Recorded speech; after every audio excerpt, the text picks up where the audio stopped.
बहुत से लोगों को ये पता ही नहीं होता कि डेली की जो हम लोग पूजा करते हैं उसको किस तरीके से प्रॉपर वे में करनी चाहिए, या आसान विधि क्या है। घर की जो रोज की पूजा हम लोग करते हैं वो किस तरीके से करनी चाहिए, पूरी संपूर्ण विधि जो है, पूरी विधि जो है इस वीडियो में आपको मिलेगी।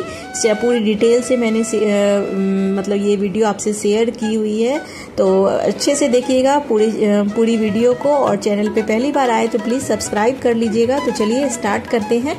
और देखिए यहाँ पे सबसे पहली चीज़ जो हम लोगों को करनी है कि रात को जो है बासी फूल वगैरह हम लोगों को उतार देना चाहिए शाम की आरती के बाद। और जो शिव जी हैं, अगर आपके घर में शिवलिंग है तो उसको जो है शाम की आरती करने के बाद आपको शिवलिंग को पानी में से निकाल करके रख लेना चाहिए, अगर आपके घर में हो तो।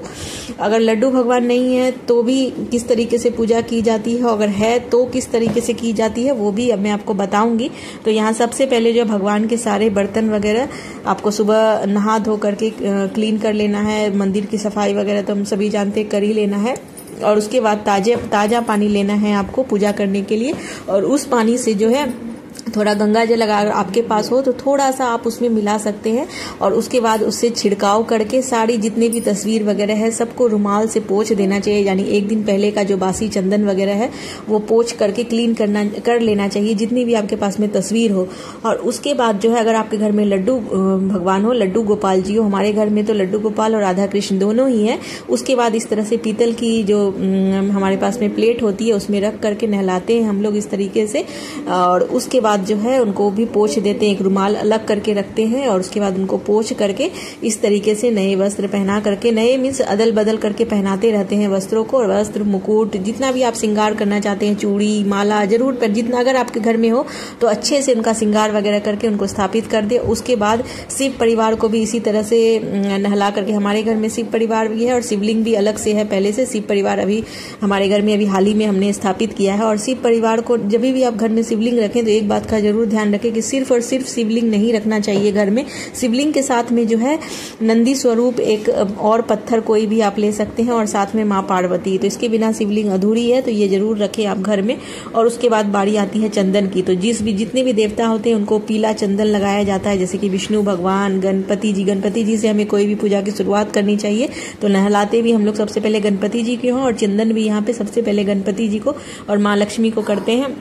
और उसके बाद जो है रोली का टीका जो है हम लोग जितनी भी देवियां हैं हमारी उनको करेंगे। हर एक की कुल की देवी अलग कुल के देवता होते हैं, कुल की देवी है तो उनका एक प्रॉपर वे होता है। हमारी जैसे कुल की देवी माँ रानी सती दादी है, जो कि झुंझुनू उनका, जैसे हम लोग का जो है पूजा पाठ जो बड़ी पूजा होती है झुंझुनू जाकर होती है। बच्चों के जो आप लोग मुंडन बोलते हैं, हम लोग जो रूला बोलते हैं, तो वो वहाँ पे होता है। तो इस तरह से 13 टिक्कियाँ हम लोग के यहाँ दी जाती है। तो वो आपके ऊपर है कि आपके घर में आपके कुल के देवता जो है उनकी कोई स्पेशल पूजा होती होगी तो आप उस तरीके से करिए।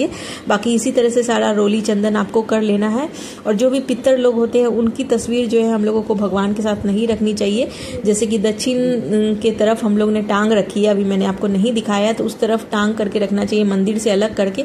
उनको भी जरूर चंदन वगैरह लगा करके उसी तरह से। उसके बाद बारी आती है फूलों की, तो उसकी भी शुरुआत हम लोग भगवान गणपति और गणेश और लक्ष्मी जी की प्रतिमा से ही करते हैं। तो सबसे पहले आप दूब अगर आपके पास हो तो आप स्किप ना करें, दूब जरूर से चढ़ाए। घर में धन लक्ष्मी बनी रहेगी, बरकत होती रहेगी, तो दूब आप जरूर चढ़ाएं। तो गणपति जी को पीले फूल और दूब बहुत प्रिय होते हैं, तो वो चढ़ाएं। माँ लक्ष्मी को लाल फूल, तो जितनी भी देवियां होती हैं उनको कोशिश करना चाहिए, अगर जो उड़हुल या गुड़हल के फूल बोलते हैं, हिबिस्कस बोलते हैं, वो फूल जरूर चढ़ाना चाहिए। गुलाब अगर अरेंज हो सके तो गुलाब चढ़ाइए। तो इस तरीके से फूलों में भी मतलब बहुत सी हम लोग जानते हैं कि हर एक देवी देवता को अलग अलग फूल प्रिय होते हैं, तो उसी अकॉर्डिंग हम लोगों को चढ़ाना चाहिए। जैसे शंकर भगवान को सफेद फूल, पीले फूल चढ़ते हैं, और साथ ही जो है लड्डू भगवान को जो है गुलाब फूल काफी प्रिय होते हैं। तो इस तरीके से पूरा श्रृंगार हमने कर लिया है। उसके बाद बारी आती है आरती की। तो आरती के पहले कुछ धुनी अगर देते हैं आपके घर में तो धुनी दे दें। जनरली जो है शाम को धुनी जरूर दें घर में, जब हम संध्या आरती करते हैं तो उस समय जो है हम लोगों को धूप, लोबान ये सब जरूर जलाना चाहिए, कपूर।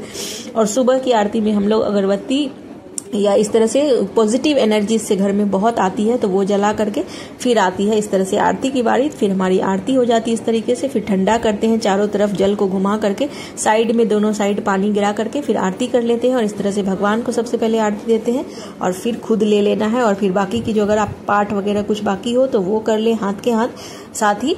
और उसके बाद जो है ये भोग जो हमने रखा हुआ है यहाँ पे, तो सुबह आप मिश्री का, ड्राई फ्रूट्स का हम लोग अलग ही जैसे उठा करके रखते हैं, तो सुबह पहले आरती के बाद हम लोग मिश्री, काजू, किशमिश, कुछ भी ड्राई फ्रूट्स वगैरह, तुलसी डाल करके, तुलसी जरूर डालिए, और डाल करके इस तरीके से ये पूजा संपूर्ण होती है। और जल को घुमा करके और दोनों तरफ साइड में गिरा करके, ये इस तरीके से सबसे आसान विधि से आप जो मैंने आपको बताया, इसी तरीके से जो रोज की पूजा होती है।